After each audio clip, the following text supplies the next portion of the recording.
The brachial pulse is not high on the priority list of most medical students, but it is reasonably important, especially regarding the taking of a simple blood pressure.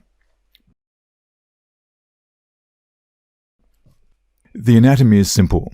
The artery is just medial to the usually easily palpable biceps tendon.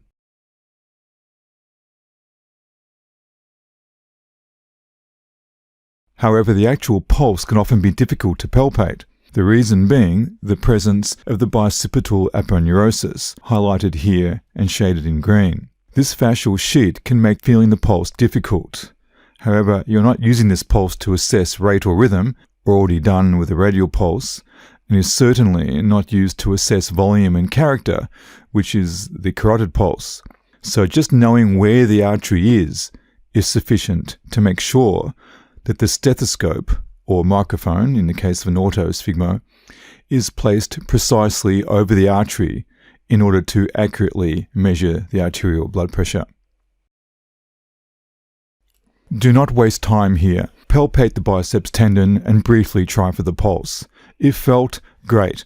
But if not, just point out what landmark you are using to find the brachial artery and keep going with the blood pressure measurement. The only thing to worry about here is the bicipital aponeurosis covering the artery. We have already explained this earlier. There are more important things to concern us than the brachial pulse. Just keep moving on.